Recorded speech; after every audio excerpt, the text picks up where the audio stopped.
squad yung sound daw pang ano.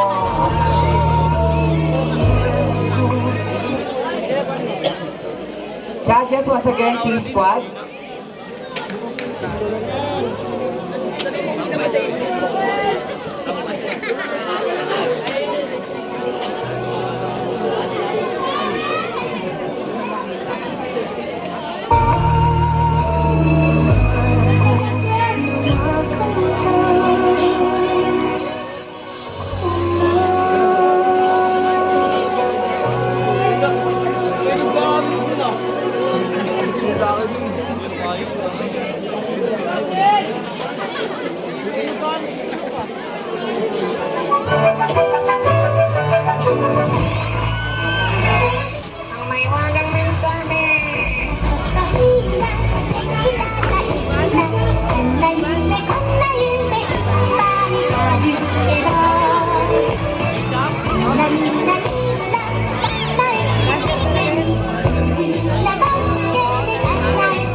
Sa totoo lang tayo may pinakamasayang kabataan.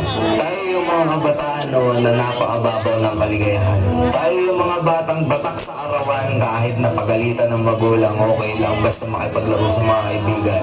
Di natin alam kung ano yung teknolohiya. Di natin alam kung ano yung cellphone. Di natin kilala si Coco Melon. Kontento na tayo sa mga laruan natin at sa kung ano yung meron. Tayo yung mga batang napakasimple lang ng kaligayahan.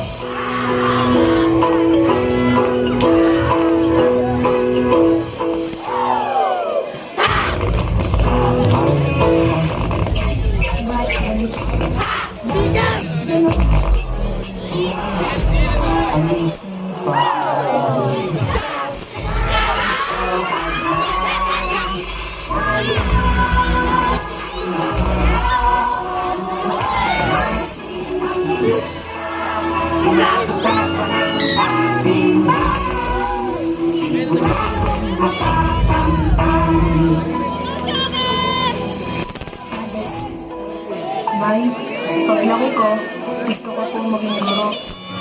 Ang Hirayang Manuwari ay sinaunang katagang Tagalog na nagtataglay ng retorikal na kahulugan na hindi ang iyong pangalan.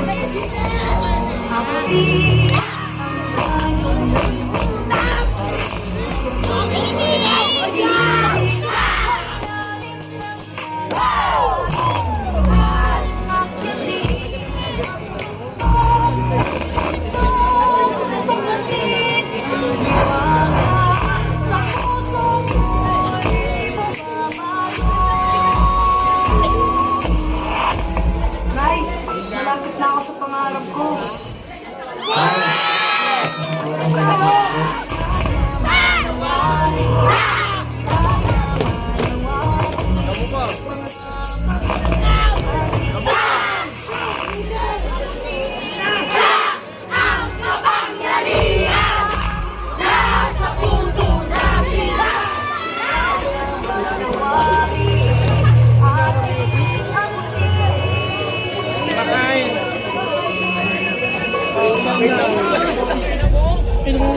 Kung bibigyan ka ng pagkakataon na makausap yung batang ikaw, ano sasabihin mo sa kanya? Ano ba yung ikwento mo sa kanya? Ako, kung bibigyan ako ng pagkakataon na makausap yung batang ako, gusto ko lang sabihin sa kanya na dadating yung time dyan sa oras mo na yan, mababagsak yung mundo mo. Ipaparamdam sa'yo na kung hanggang saan mo talaga kaya, susuko pa. So kung nakakatulog mo, gusto yan. Alam ko minsan gusto ko ng sumuko. Gusto ko ng sakit. So kung nakakapagod, ano gusto mo sabihin sa kanya? Araw-araw sinusuko ka ng mundo.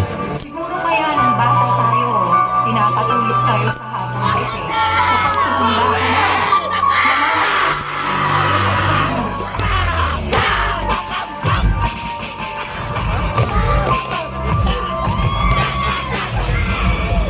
Para sa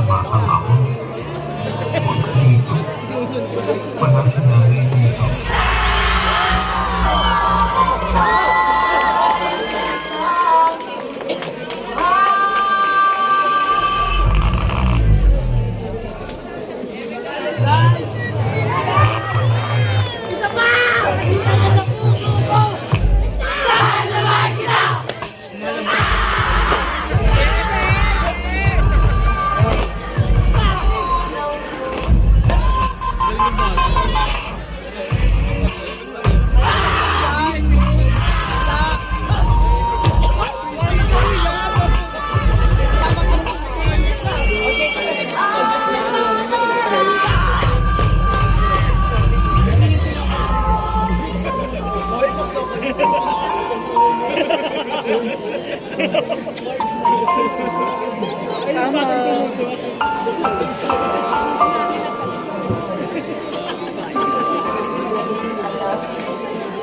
Isa kang malaking pagpapalang ipinagkaloob ng Diyos sa amin ng Papa mo.